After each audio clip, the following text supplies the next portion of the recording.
Hey guys, happy Tuesday. Hope you're off to a great start to your day so far. Start with a couple things that I think you should know for today, including something that's happening in Venezuela. I usually like to wait with the news and not rush to it like the 24-hour news cycles because you already have all of that. But I feel like if we don't talk about it, I would really be missing something. And this morning we woke up to news out of Venezuela that seems very significant. Now, just to set the stage, remember Venezuela is the site of a huge humanitarian crisis. Venezuela is a country currently under the leadership of Nicolas Maduro, who was a dictator more or less appointed by another dictator, Hugo Chavez. And the country is in economic ruin and political unrest.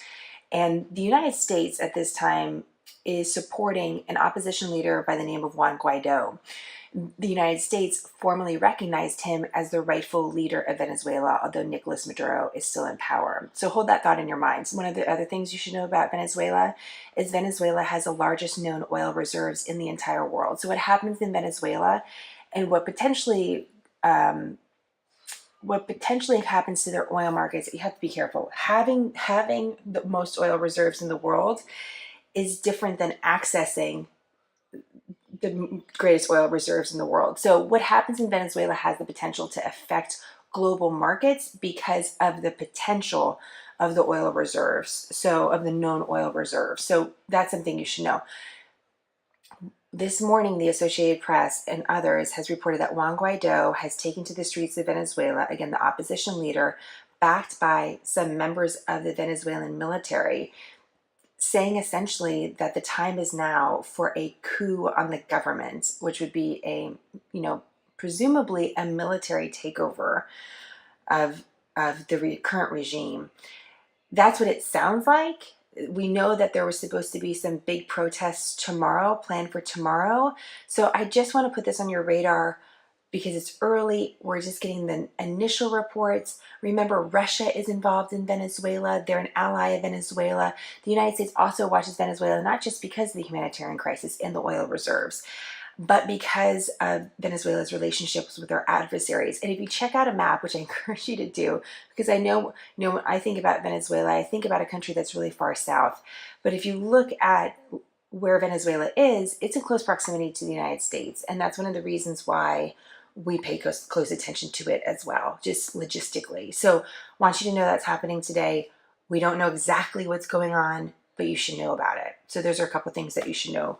So that's one of the big overseas news that you should know. In the meantime, back here at home, there is something happening in Congress that we haven't seen happen in nearly 4 decades. And it's really interesting if you want to geek out about the Constitution a little bit, which we might as well. I mean, what else are we going to do on a Tuesday morning? But the Constitution right now has 27 amendments. I only know that because I looked that up yesterday. So if you don't know that by heart, it's okay. But what Congress is doing today is they're having a hearing on the 28th Amendment. The 28th Amendment would guarantee equal rights to both genders. Now you say, wait a minute, I thought I had equal rights in America if I'm a woman. And there's an argument that you do. The 14th Amendment that was ratified after the Civil War gave equal protection to all citizens. The argument that we need an additional amendment that explicitly says gender is that some say that the intention of the 14th Amendment wasn't necessarily to include gender because women didn't have the right to vote at that time. So after women got the right to vote, this idea of the 28th Amendment came up. In 1972, Congress passed the amendment, but the number of states needed to ratify the amendment to the Constitution did not happen in a 10-year period that was given by Congress. So we don't have a 28th Amendment. And so the Constitution does not very explicitly prohibit gender discrimination. We have a myriad of other laws that do, both in your state and federal laws. The argument to add an amendment is that those state laws or those federal laws can be more easily overturned than like an amendment to the Constitution. So check out our card on this today. I thought it was really interesting to know about, and I knew nothing about it. So if you didn't either, we were in the same boat. Of course, the argument not to do it is the question of whether or not passing this amendment would be more or less symbolic. I mean, it would have real effect, but it's not like you would wake up and the world will look different with a new amendment. the argument would be it would strengthen some of what's already in place, and perhaps lead to more laws, I guess, but it's not like there would be this immediate effect in all of our lives. It would just be that the Constitution, which is our most important document, would explicitly eliminate gender discrimination. Interesting. Okay, final, my favorite story of the day. New study came out this month. Scientists in the University of Michigan. Very, very small study. But if you're feeling stressed, which I know some of us are, this is something you should know about because it's free and anybody can do it. Basically, these researchers said, hey, we know nature is really good for the soul, but like how much nature do you need to reduce your stress levels? So they took a small study, it was only about 40 people, and worked with them over an 8-week period, taking saliva swabs. And these people had to go out and be in nature for at least 10 minutes during daylight. And their cortisol or stress hormone levels were measured. What these researchers found is that if you spent at least 20 minutes in nature, that you would see a dramatic, they said, reduction in stress level, in your hormone stress level. You cannot read, you cannot text, you cannot talk on the phone, you can't even go for a run. They don't want you doing aerobic exercise. They just want you in nature somehow. So you say to me, Jenna, great. It's not like I live in nature.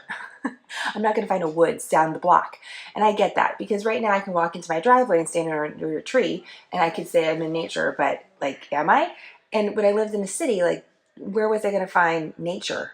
Well, it's just a sense of nature. So if you have a park bench that you like under a tree, or you could go down to the river like I did in New York City, sit by the river for a little bit.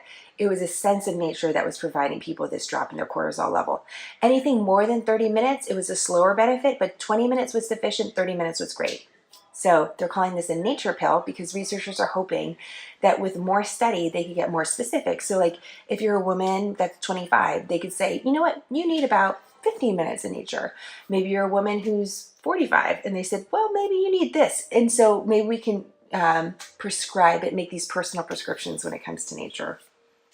I thought it was really cool. I mean, we're all like all these anti-anxiety pills, all these different things. Like their argument is, well, maybe we should just go stand in nature. I mean, it's worth a shot, right? Final thing, I like to put out on the website every once in a while, something worth it to see or worth it to read. We talked a little bit about what happened at the San Diego synagogue this weekend, the shooting that happened there, and whether or not America is more divisive or more hate-filled than ever before. You gave me some great answers. By the way, we're going to weave that into our coverage. We're going to talk about this more over the next several days. But there is a phenomenal editorial written by the rabbi that was actually shot on Saturday. And one of the things that I think is really important about SmartHER News is to go directly to sources, because when you hear from the people that actually experienced an event that a lot of people have debate over, it often provides a very important perspective. His words are extremely powerful. His account is extremely powerful. And I linked to it on our website on smarthernews.com. You can go to the card, you can click on the card, and it'll bring you directly to the article. If there's one thing that you read today, I think it should be this. So check that out. All right, guys, have a great day. Let us know if you'd like us to cover any other news. We'll continue to watch what's happening in Venezuela, also what's happening on Capitol Hill with the 28th Amendment. And I might just give that nature pill a pop. You know what I mean? Why not? Let me know if you'll do the same. Have a great day. I'll talk to you later.